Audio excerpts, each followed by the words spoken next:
Magandang umaga, magandang hapon, at magandang gabi kung saan ka man ngayon. Ako si Jasper Dominic N Abibas. And welcome to Kwentuhan About Life, ang show kung saan pag-uusapan natin ng mga bagay na gusto mong pag-usapan. Napanood ko na yung Zack Snyder's cut of the Justice League a few days ago sa HBO Max. Ngayon ito yung bibigyan ko kayo ng context. When the first cut, the theatrical cut by Joss Whedon, yung Justice League niya pinalabas sa sinehan, ako lang mag-isa nun. I was there during the premiere night, kung naalala ko man. And I remember walking out of the sinehan disappointed. Lumabas ako in the back of my mind thinking na okay, yun na pala yun. While nang kasama ko sa minority dito, while I was excited for a Justice League movie, I didn't trust Zack Snyder back then. I mean, sure, one of my favorite DC films na part ng DC Expanded Universe ay yung Man of Steel, which I love, and yung Batman v Superman. Pero after watching Batman v Superman and seeing how Zack Snyder told this story, given na nabasa ko yung The Dark Knight Returns na comics and napanood ko yung animated na movie nun, lumabas din ako ng Batman v Superman kinda disappointed. And so, knowing that Zack Snyder is going to direct the upcoming Justice League movie, skeptical ako. And when I found out, madaming drama when the movie was being directed, right? When it was in production. Madaming drama nangyari sa Warner Brothers, and there was this live event na nangyari kay Zack Snyder. And kailangan niyang mag-leave sa production para ma-handle niya yung sitwasyon na yun. And I can understand him. And, lahat talo sa ganong sitwasyon. Something happened with Zack Snyder's family. Warner Brothers wanted to be... They're trying to catch up. No. They're trying to catch up with the MCU during the time. That's why we didn't have any other solo movies, right? Biglang Justice League after having Batman in, I think, Man of Steel Part 2. And, ganun nga. And when they announced that Joss Whedon is going to continue directing the Justice League films, I was kind of excited because this is the guy who directed Avengers 1 and Avengers Age of Ultron. So, tumaas yung hopes ko. Turns out, lumabas ang sinehan disappointed. While Justice League, the 2017 cut ba yun?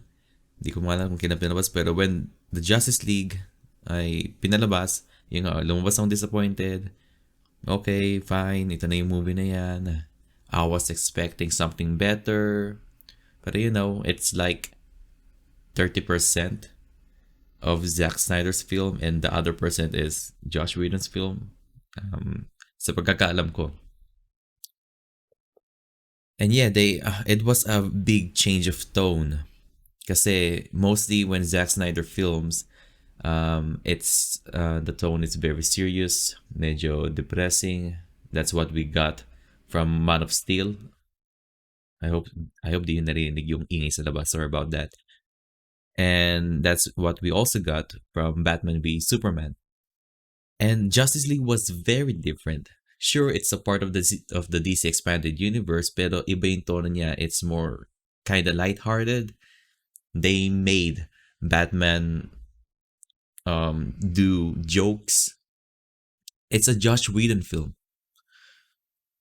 right? And I've seen some MCU elements in the Justice League movie, but it didn't work really well.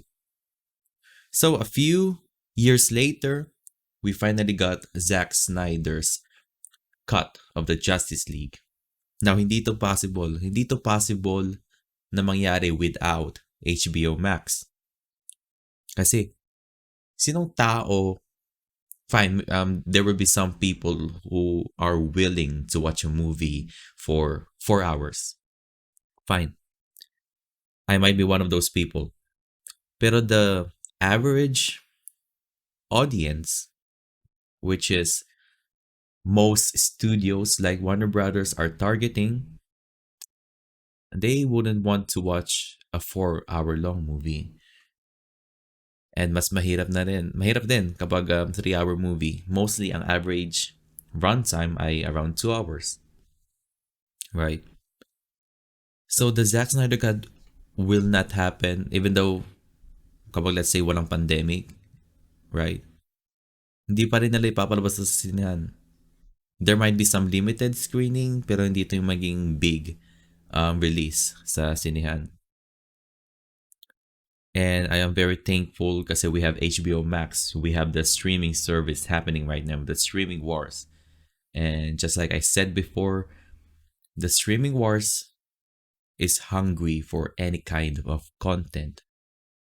And maganda yung timing nito kasi around this time, there was this fan movement that's been happening for several years na rin. Release the Snyder Cut. HBO heard about this. They did listen. They helped Zack Snyder finish his cut of the Justice League. Now that I think Zack Snyder is in a better position now to handle to go back to directing, diba? And sa pagkakalam ko, HBO Max gave Zack Snyder $70 million para i-shoot itong mga to have reshoots and maybe new scenes na wala sa sa original vision ni Zack Snyder, just like the Joker and the Nightmare scene, right? Kasi Joker wasn't a part of the original Zack Snyder thing. So we finally got the cut, and this video will be, or kung nasa Anchor ka man or Spotify, this podcast will be full of spoilers. A little disclaimer, yes, I've read some comic books. I've watched some animated Disney stuff. Pero hindi ako avid reader, so I don't know everything about these heroes. Same thing with Marvel. Naging fan ako mostly it's because of the movies, right? So I've seen Snyder Cut, din na dito tayo. Ano masasabi ko? One, it's superior than the first cut that we have from Josh Whedon. Two, one of the major improvements about the Snyder Cut is the character development. At ramdam mo by the third act why all of them care about each other compared to the first cut na parang pinasok lang si Cyborg dyan. I think Cyborg has the least screen time in all of the Justice League members. And three, this is Zack Snyder's full vision. So wala siyang limitation, I think. Wala siyang limitation from the studio na, uy, dapat yung runtime 2 hours kasi papalabas natin to sa sinihan, yung attention span ng mga tao, mga 2 hours lang, ganun-ganon. And we don't want to lose money, right? Dapat sa loob ng isang araw, ma-play natin yung movie na ito ng as most ilang beses as possible, right? Dapat ma-play natin to in a day 10 times compared to 8 times kapag 4 hours siya. Something like that. And since this is his full vision, madaming moments dito na scenes, right, in the movie na talagang gustong panoorin ng mga fans like me. And yes, this is a superior film. Pero I think the 4-hour runtime is, well, I won't sabihin na it's a little bit too much, pero it can be pwede pang bawasan. Because there are just some scenes na it didn't hindi nakatulong further sa narrative ng story. There were just too many slow motion stuff. Pero I understand that because it is a Zack Snyder thing. Mahilig siya sa slow motion, especially when there's some kind of action choreography that is happening in his films. Apparent yan sa 300 na movie na dinirect din ni Zack Snyder. I was actually joking with my brother. Sasabi ko, magandang drinking game to. Every time na nag-slow motion sila, isang inom, right? And natawa kami kasi there was this scene around kay Barry Allen when he was trying to do an interview. Even yung mga tahol ng aso ay ini-slow motion yata ni Zack Snyder. And yeah, that's pretty funny. Now, it doesn't mean that it's bad. I just said na there was just too much slow motion. And bago tayo pumasok sa more of the fun stuff about the film, let me just criticize it for a bit. This is actually my first time reviewing a 4-hour film, right? Ang pinaka-longest runtime na na-review ko na film ay yung Avengers Endgame yata or Infinity War. And there were just some weird choices na ginawa nila dito, like putting the score and the music, everything was amazing in the film. However, there were just some soundtracks, right? Yung parang ginagawa ng Guardians of the Galaxy, yung maglalagay sila ng isang song, right? And playing at the background while this scene was happening. We had some of those scenes, gaya ng kay Aquaman scene. Ang weird, why would anong point para ilagay yung kanta na ito and i-play yun sa background while Aquaman was walking in slow motion at umiinom ng alak while the waves were crashing. Hindi ko na-gets yun. Kasi one, it didn't help the film. Pinahaba lang yung runtime and wala namang sinabi yung scene na yon about kay Aquaman. He was just walking and drinking. He was just looking cool. And yeah. And one of those another one of those scene is kay I think yung kay Barry Allen when he was trying to save this woman. I think magiging future, di ko kailan yung babae, pero I heard some stories na siya yung magiging future love partner ni Barry Allen sa future. Pero ang weird lang na slow motion, ganon, and inaano niya yung ina-admire niya yung babae while it was happening. It didn't help. I think it did give Flash some kind of humanity. I'm not saying that he's not human, pero it did give him some kind of character development, some character backstory about kung ano yung gusto, kung ano yung the wants and needs ni Barry Allen. It tells a little bit about what he's like as a person. And I think that's fine. Pero yung slow motion scene na yun, yung buong entire part na yun, while it was a really cool scene to see, to look at, hindi naman siya nakatulong sa buong narrative ng story. And there were just some other scenes din na parang ganun. Pero yeah, yun ang masasabi ko. There were also some scenes na from the Josh Whedon cut na wala din dito sa Snyder cut. Pero I understand because nasa isip ko maybe yung mga na-cut na scenes from the Whedon cut ay yung mga scenes na sinot mismo ni Josh Whedon. And I remember Snyder telling us na this is his full vision at hindi siya gagamit ng mga scenes na nanggaling kay Josh Whedon. And some of those scenes are like yung part na kung paano nagsimula yung unang Justice League na movie when Batman was interrogating someone. Yung parang may sinasampay siya sa ledge, right? Around that time, parang alam na ni Batman na may darating na mga kaguluhan sa mundo kaya kailangan niya i-build yung team. Compared to the Snyder Cut, wala siyang idea about doon.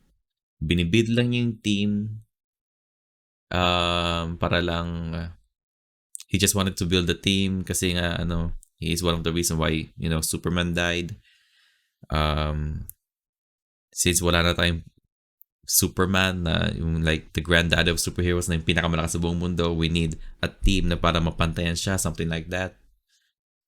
And he actually found out about the world ending part from Diana, compared nga sa Whedon's cut na alam na ni Batman kung anong mangyayari.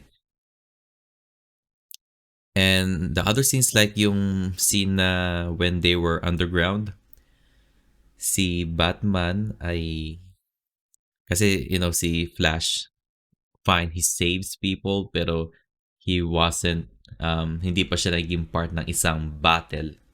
So basically, yung nasa underground sila, that was Flash's first battle as a superhero kasi madaming kagulo na nangyayari. He's not only saving people, he's also going to fight some, he needs to work as a team with the Justice League and probably fight some of the parademons. Yata yan ang pangalan ng mga yun. And yeah, I remember that part. Meron tayong one-to-one moment between Batman and the Flash. Saying na, si Flash, sabi niya, anong gagawin ko? Paano ba to? I just go into slow-mo and push people away. Parang ganun lang. And push stuff. And then sabi ni Batman, one life. Just try saving one life and alam mo na kung anong gagawin mo. And that was one of my favorite scenes sa Justice League, sa Whedon's cut na nawala dito sa Snyder's cut na to. Which makes sense kasi baka nga yung scene na yun ay dinirect ni Josh Whedon. Kasi Josh Whedon's very, very good when it comes to character interactions. Just like we have back then yung interaction ni Captain America, pati ni Iron Man na parang konting view of what is going to happen in the future, which is Civil War. Yung interaction ni Thor pati ni Hulk, right? So Josh Whedon is very good when it comes to those things. So while nakat nga man yung scene na yun, it's fine, I understand. However, one of the criticisms then na meron ako about this film is what they did with the Batman. So we have a ton of Batman movies in the past, and there is only one Batman na talagang paborito ko. It's Ben Affleck. Seeing him in Batman v Superman, talagang naramdaman ko na yep, this is Bruce Wayne, this is Batman. He's a detective. Seryoso siya. He knows what he is trying to do most of the time. Planado lahat. Tactician, strategies. Ben Affleck was able to show that to us in Batman v Superman. He's always ready. Para siyang Boy Scout. Laging handa. Here in Justice League, parang um yes, siya yung nagbuo ng Justice League. He's like the leader, he's like the strategist. However, parang there's just something about him na it's like I'm seeing Bruce Wayne or Batman from a different universe. Parang ibang Batman siya eh. Ibang Bruce Wayne eh. Kaya yung Batfleck na nakuha natin from Batman v Superman is far more superior than what we have here in the Justice League. Akala ko i-improve nila yon from the Whedon cut. Pero nope, it's basically like the same character lang naman. Not much any improvement. And yeah, I think the only improvement that we have here is that we got more of Batman helping the team. You know, habang nandun siya sa loob ng yung parang Batwing ba tawag doon? Or yung the Bat something. Yung parang airplane niya. He destroyed the shield and we got more scenes of him inside the Batmobile. And yeah. And I also love the fact that ayaw kong tumagal dito. How many minutes? 20 minutes na tayo nagsasalita. Okay, ito na masasabi ko. I also like the fact, gaya ng sabi ko, there was just so many scenes na para lang sa fandom, right? If this is a movie na para sa sinehan, if this Snyder cut is a theatrical cut, 100% sure whenever they're trying to tell a backstory or any kind of backstory about the past, about kay Darkseid and stuff, hanggang kwento lang yun. Hanggang kwento lang yun, and it will be up to us, the audience, para i-imagine kung ano nangyari. Pero here, they went further to, while Diana was talking about the past, was explaining the stuff to Bruce Wayne, nakikita din natin yung mga scenes na yun. At the same time, yung mga kung paano nangyari. And we got one of the Green Lanterns, we got Zeus, right? Tatay ni Diana yata, if I remember correctly. Pero yun, we got Zeus. Kala ko magpapakita si Shazam, si Black Adam. Pero I don't know my DC lore, kaya hindi ako sure. Pero it was a very good scene. Zack Snyder is very good when he's directing an army, right? In a battle. Kaya I think he will be really great when directing Lord of the Rings scenes na involve yung battles, when directing Game of Thrones scenes, when involving battles. And we have that, nakita natin yun when the Amazons, hindi ko alam yung plural form, pero yeah, that scene when Stephen Wolf was trying to get the cube and the Amazonians were trying to defend it. It was like a good 10-minute sequence, and it was so amazing to watch. Ang ganda, it was intense compared to the first film na parang isang minuto lang na scene na yun. And here we got a full battle. Talagang makita natin that these Amazonians are someone that we shouldn't deal with. Talagang they're good at battle. They know their thing. Pananado lahat. Even though they lost that part, they put up a good fight. And I think Snyder directing 300 really helped him a lot pagdating sa mga ganong scenes na yun. And ano ba? Ano ba yung masasabi ko? Ito. Biggest improvement in the film. Biggest improvement is Cyborgs Backstory, right? Because I think yung screen time ni Cyborg in the first film, 4 minutes? He is one of the weakest part of the film. And there was this drama happening just around this time, actually. Ray Fisher, the guy who played Cyborg, madami siyang pinopost sa social media about negative stuff about Warner Brothers, about Josh Whedon. Now, I won't judge. I won't judge kasi wala ako doon sa scenario na doon. I didn't see what happened sa side niya in person, so I won't judge. Pero I think it's one of the reason why he's angry is because a ton of his scenes from the Justice League movie ay nakat. Maybe ganon ang reason. I mean, fine, nakat, pero you're an actor. Binayaran ka. Pagdating sa editing, pagdating sa directing, pagdating sa kung saan gusto ng studio papunta yung film, wala ka na doon. They paid you the money, actor ka, act. Kapag nagagalit ka, sige, fine, magalit ka. You have the rights to para magalit. Pero huwag makalimutan, binayaran ka para mag-act. You're not there to tell the story. You're one of the tools to tell the story. Pero, I think it's a bigger issue, right? I'm not saying that Ray Fisher is wrong, pero yun nga, you were there to act. Pero well, nagkamali din naman yung studio, nagkamali din naman si Josh Whedon na the fact na kinat nila yung mga scenes na yun, mga scenes ni Cyborg ay hindi talaga nakatulong sa film.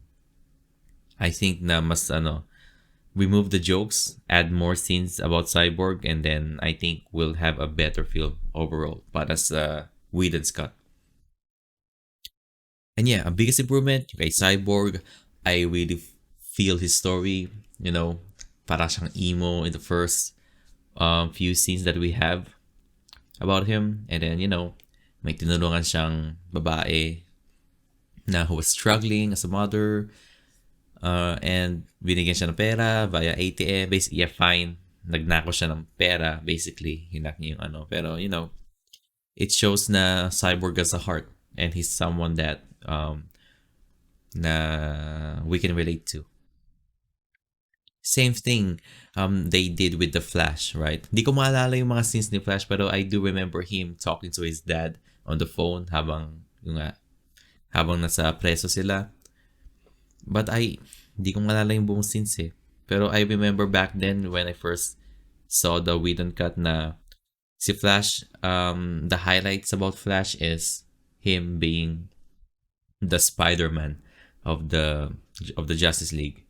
He's the one who's always cracking jokes, The Flash is the audience, kasi kung paano mag-react si Flash, ganun din magre-react yung audience. You're the Batman? Can I keep this? Can I keep this batarang? Hey, that's the bat signal. That's your thing, right? That's your thing. Oh boy, the Batcave. Mga ganon, right? Pero here, one of the highlights here about kay Flash ay, no, it's not the speed force, hindi yung pagtatakbo niya, hindi yung hindi yung mga jokes niya, but his small story with his dad, right? And I really love their conversation there na talagang ramdam mo na well, parang tropa sila kung paano nila i-treat yung child nila, pero that, na-mention nga na that is Barry Allen's dad, and ramdam mo lang talaga na merong relationship na that was already formed behind the scenes, right? Talagang ramdam mo na they care about each other. And yes, let's talk about there's not too many things na masasabi ko about kay Wonder Woman. I think she still did very well here. I do like the fact na yung scene, yung terrorist scene, right? Kasi that entire scene sa Whedon's cut started when it's about to end. Here, parang isang full-blown scene kung paano nila in-infiltrate yung bangko yata, yung ganon-ganon. And what I find interesting here, yung parang medyo finix nila yung lore. Right? Kung paano nila finix yung lore. Kasi, in Wonder Woman 1984, spoilers are coming.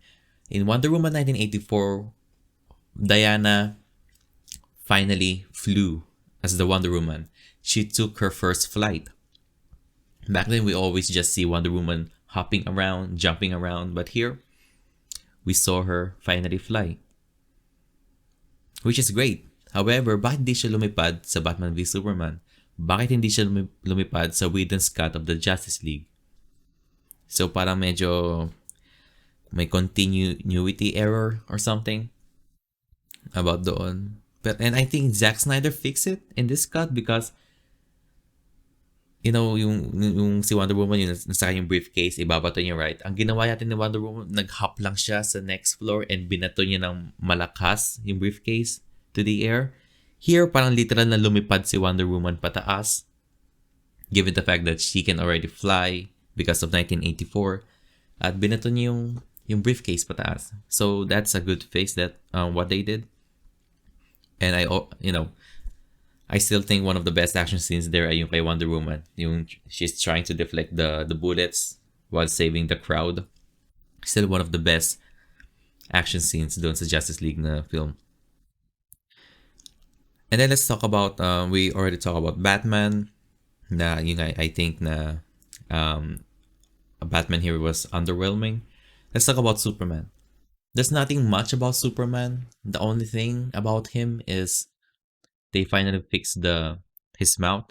Kasi CGI ng Warner Brothers yung bunganga niya. This part right here kasi may bigote siya the whole time when they were trying to shoot those scenes. Hindi pwede ahitin ni Mark, ano pangalan niya? Oh my God.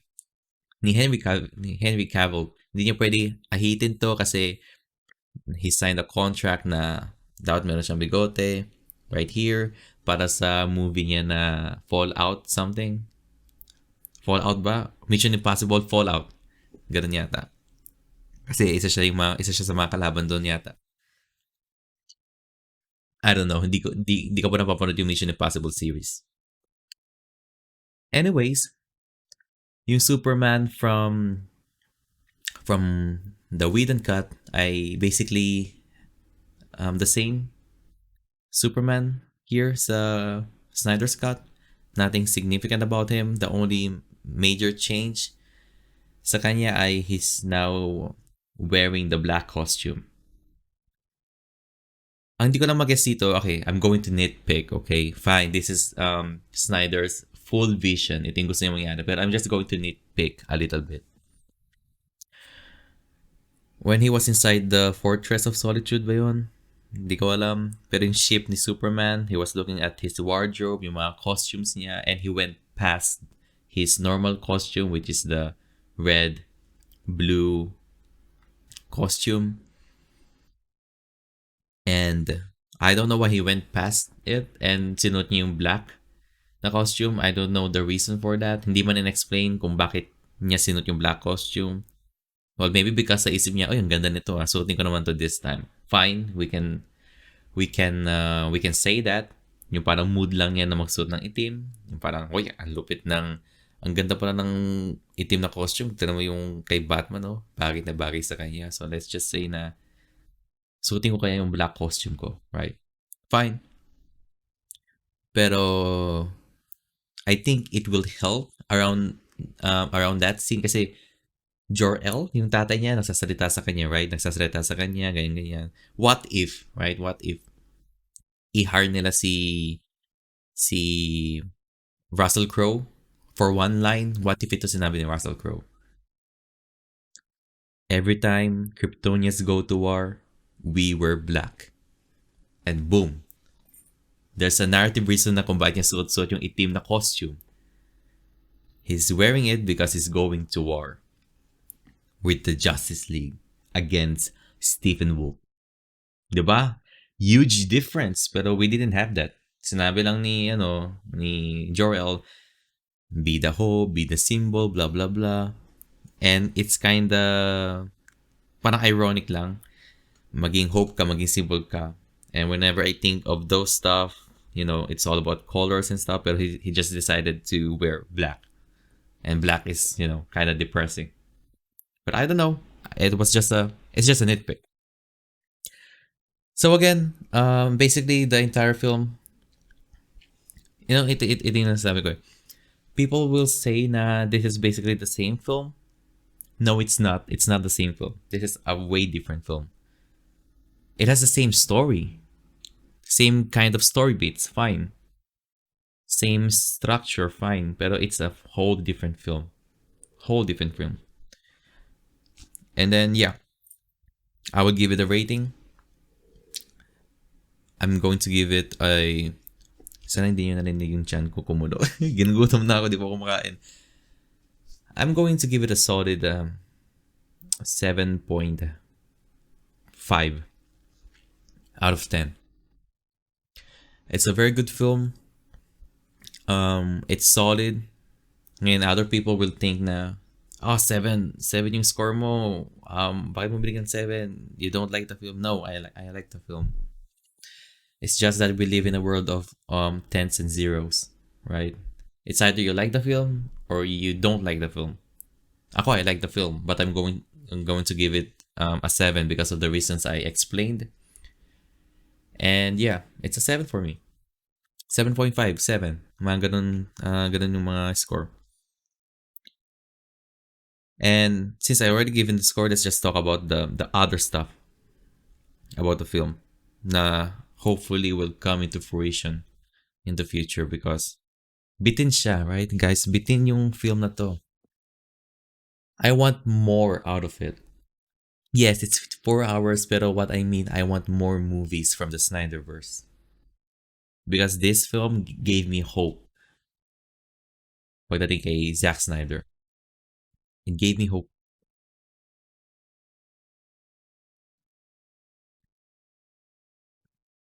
What I'm afraid of is Warner Brothers not giving the Snyder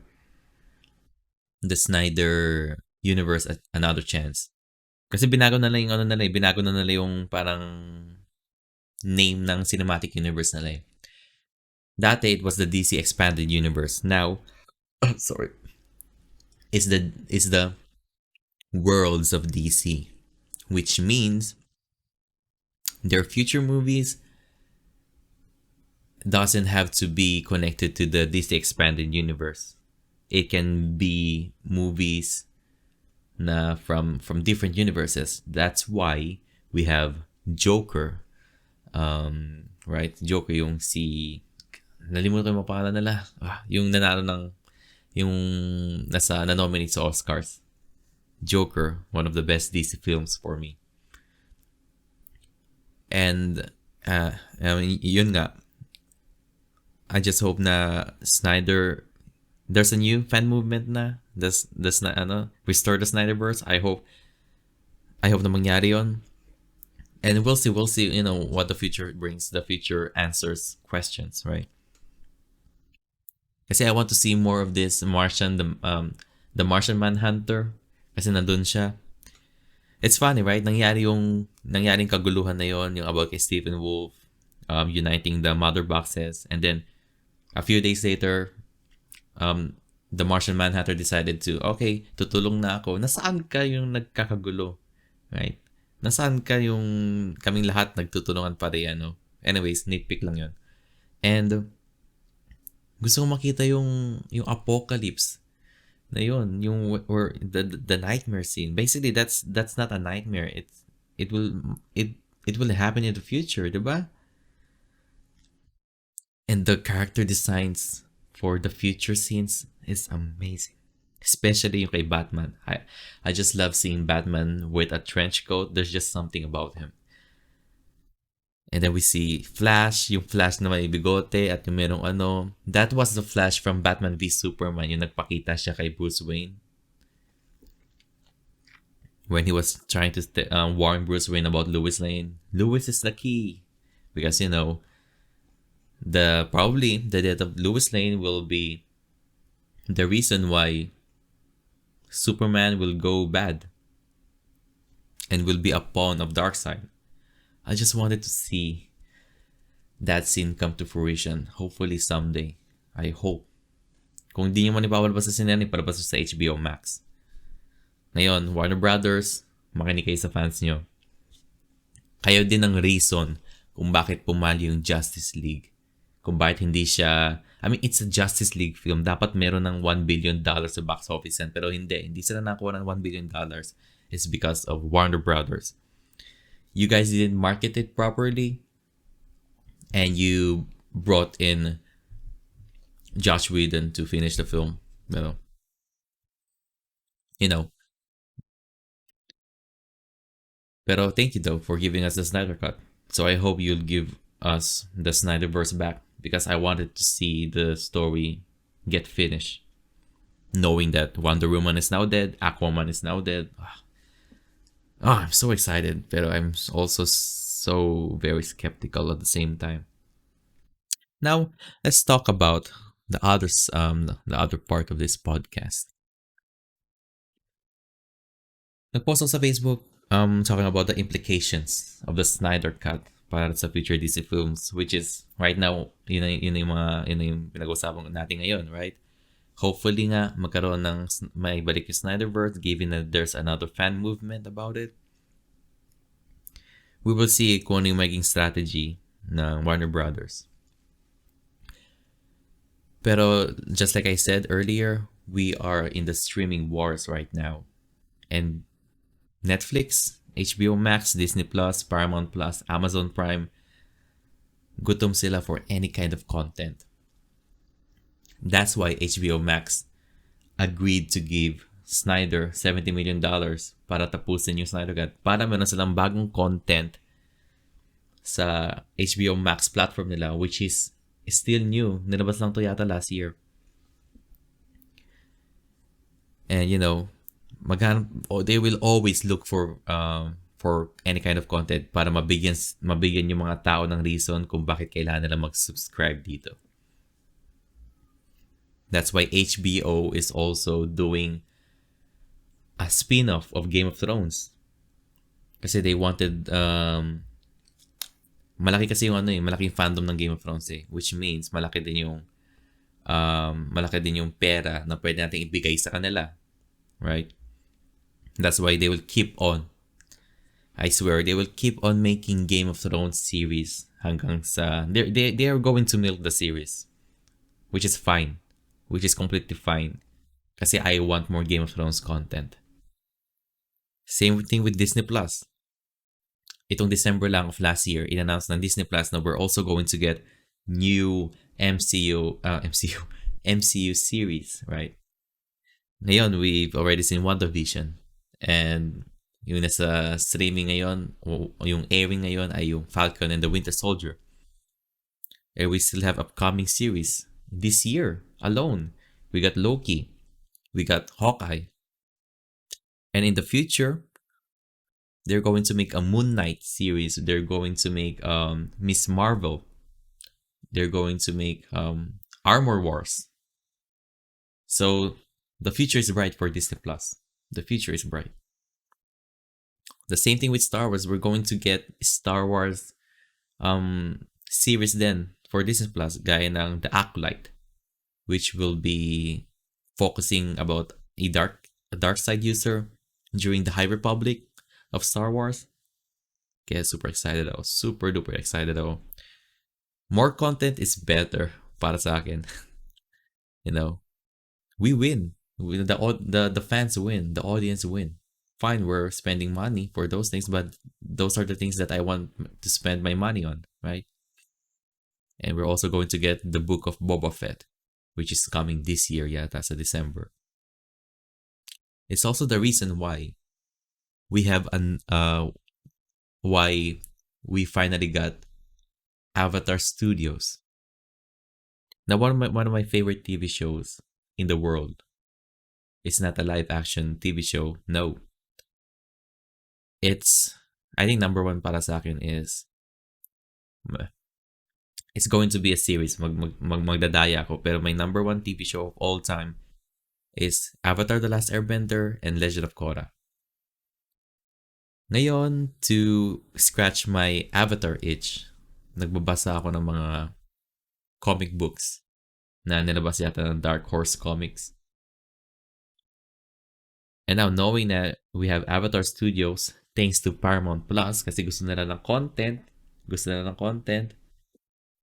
we're finally getting more spin-offs from the Avatar universe. And not only spin-offs, but we're also going to get full-fledged movies from this universe. So I'm very curious to see kung saan sila papunta. It can be about the past, it can be about the future. As long as we have more Avatar content, the better. And it's also better for Paramount Plus.